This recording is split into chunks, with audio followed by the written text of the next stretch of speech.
to Starbucks. What can we get started for you today? Hello, can I have a large latte, iced latte, with light ice and chocolate raspberry? I mean, mocha raspberry, please. Absolutely. Anything? Oh, actually, I am so sorry. We are out of our raspberry syrup today. What kind of syrups do you have? So we have peppermint, cinnamon dolce, caramel, vanilla, toffee nut, hazelnut, and then we have sugar-free vanilla and sugar-free cinnamon dolce as well. Alright, can I have a caramel without the mocha, though? Yeah, no problem. I'm sorry about that. No problem. Is that going to be everything today? Yep, 5:35 at the window. Thank you. thank you. You're welcome. Have a nice one. You too.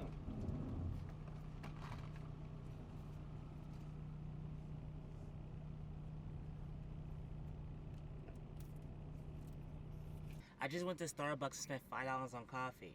I don't like doing that. I usually make coffee at home. I feel like going out and spend money on coffee is the biggest waste you could do with your money. It's so easy to make it at home, but I just forgot to do it. I have this French press that it's kind of catered to making cold brew. So it's made out of plastic. It's big and wide. You could put it in the refrigerator. You put your grounds in there, and you put some. This is a secret. This is a secret to making coffee at home.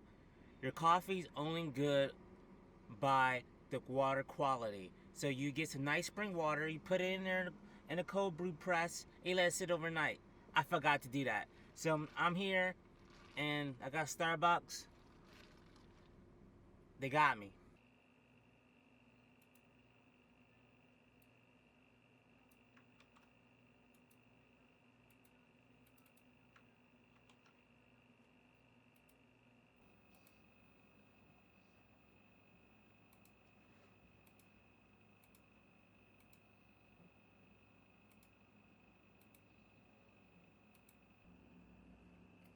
So I'm over here looking at Canon's new camera they just announced today, the R5. Oh boy. Canon, you try and make me do this, and I don't want to do this. The price tag right now is almost to $4,000. It's a lot, but let me tell you, it's a crazy.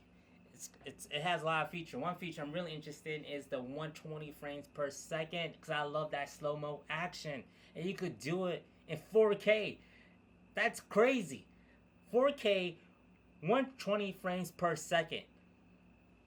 Another thing that's really awesome is 47 megapixels sensor. You could do this camera. If you get this camera, you could do it all. You could do photography, you could do billboards, you could do prints, you could do videography, you could shoot cinematic. You probably could shoot a whole movie on this camera. This camera is that amazing. This tool is the tool of and all tools. You know, see, most cameras when you do shoot 4K, you cannot use autofocus. You cannot shoot in log profile. This camera, you can. It's oh man, if I was rich right now, I would drop $4,000 in a heartbeat. But right now I'm shooting with the Canon EOS R, and it is a phenomenal camera. But one drawback I don't like is the 120 frames. You can shoot 120 frames only at 720p, and it's the 720p is pretty good because it's the bit rate. If you don't know what bit rate is, it's imagine you had 20/20 vision, right? You could capture the whole area in detail. You see the lights, you see the darks, you see the contrast, you see everything. You capture it in your eyes.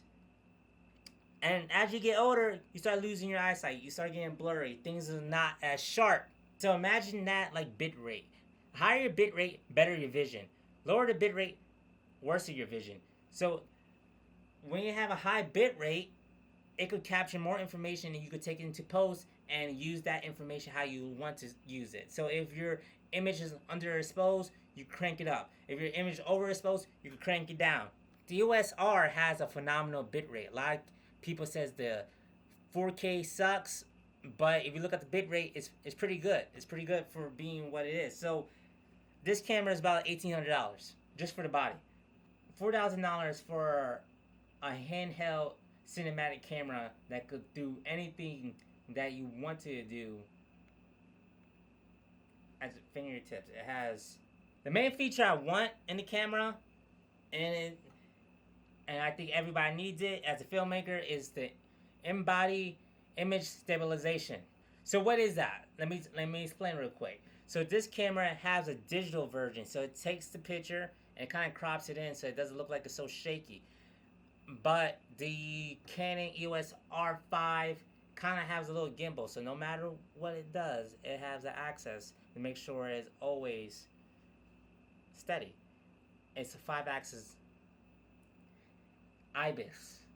It's 5-axis IBIS. That's what they call it in the industry. In-body image stabilization.